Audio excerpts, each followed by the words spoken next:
Hi everyone, in today's lesson we're going to talk about motion of a line part 2. And today's goal is going to be to find the distance using integration. So we need a definition for distance using integration.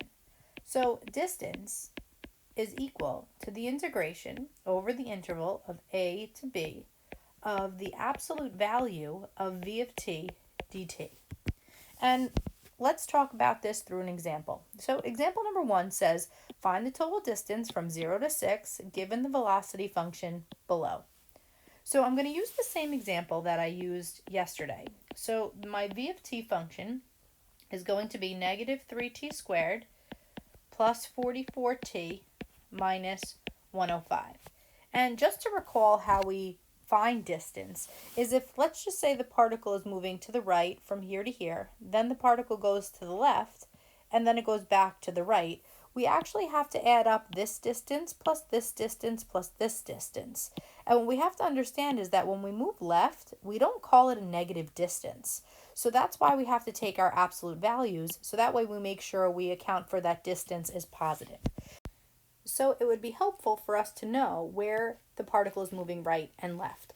So what we're going to do is we're set our v of t equal to 0 and solve. So I don't believe 3 goes into any of those numbers, so I'm going to just take out a negative 1, and I'm left with 3t squared minus 44t plus 105. So take a minute and factor or solve using the quadratic formula. Pause the video and then hit resume when you're ready to continue. So I got negative 1, 3t minus 35, and t minus 3. So 35 over 3 and 3. Now notice I care only about the interval from 0 to 6. 35 over 3 is approximately 11.6, so that's too big, so we're going to reject that one. So I only care about time equals 3. And I need to know over the interval, so I'm going to draw a number line, and I think that would be most helpful. So I have a number line from 0 to 6. That's the interval that I care about, and the time is at 3. So just like we always do, pick a value between 0 and 3, and then a value between 0, 3, and 6, and test it into our v of t function, and we want to know where it's going left and where it's going right. So I'm going to test 1, and then I'll test 4. So we have x, and then v of t, and I'm going to test 1, and then 4. So take a minute, test those values, and then hit resume when you're ready for the answer. Okay, so for 1, I got negative 64, and for 4, I got positive 23. So that tells me I'm moving left over this interval, and I'm moving right over this interval. So here's my left, and here's my right. So how we actually find the distance is that we do 2 separate integrations from here to here and from here to here. Okay, so I know I'm moving left from 0 to 3, and then I'm moving right from 3 to 6. So I need to calculate these 2 distances separately. So to calculate the distance where I'm moving left, we're going to integrate from 0 to 3 of v of t dt. And then where I'm moving right is from 3 to 6, so we're going to add the integration from 3 to 6 of v of t dt. And again, you can use your calculators for this, but just make sure you're plugging in your v of t function. So from 0 to 3, my v of t function is negative 3t squared plus 44t minus 105 dt. Then we're going to add that to 3 to 6 of negative 3t squared plus 44t minus 105 dt. So take a minute and in your calculators, type this in and type this in, and making sure that you take the absolute value. So let's just say we're going to add those 2 together first. Type these in separately and write down the numbers that you get, and then hit resume when you're ready for the answer. Okay, so for the first one, I actually got a negative 144. All that negative means is that we're moving left. So we have to remember to take the absolute value to get my distance being positive 144.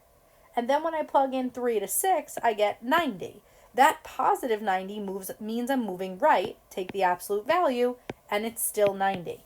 And then all you have to do to find your total distance is add the 144 and 90 together, and that will give you 234 for our final distance. Now, I'd just like to show you how you could do this if you wanted to use the information that we knew before about x of t.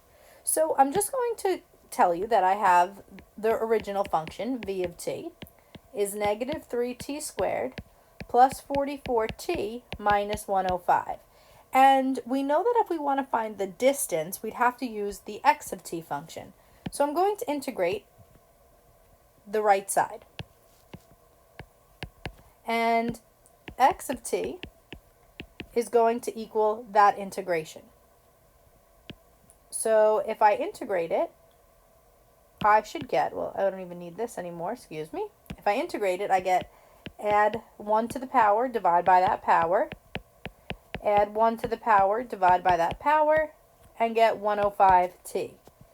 And if you simplify a little bit, you should get this. Don't forget the plus c.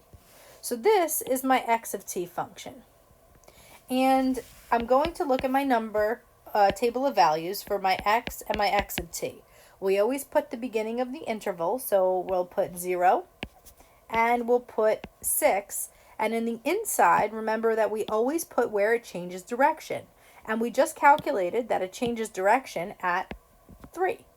So we're going to plug into this function and find the values for y. Now you're probably thinking, well, how am I going to plug that in if I don't have a c value? And to be honest, the c value is actually irrelevant because when you subtract these two values, technically this c would cancel. And then same thing here, when you would subtract these two values, the c would also cancel. So you really don't need the c. It will work just fine without it. So you can put it in basically without it. So go ahead, type that in, and hit resume when you're ready for the answer. Okay, so for 0, I got 0. For for 3, I got negative 144. And for 6, I got negative 54. So if we put it on a number line, the negative 144 would go all the way to the left, then negative 54, and then 0. So we start our picture at 0.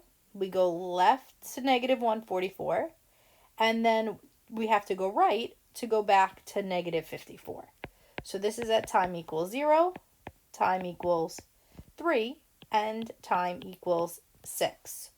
So if we're calculating our differences, from 0 to negative 144 is nothing other than positive 144. And then from 144 to 54, you can disregard the negatives and just subtract them. 144 minus 54, and that will give you 90. So your final answer is just if you add 90 and 144, which is nothing other than our final answer of 234.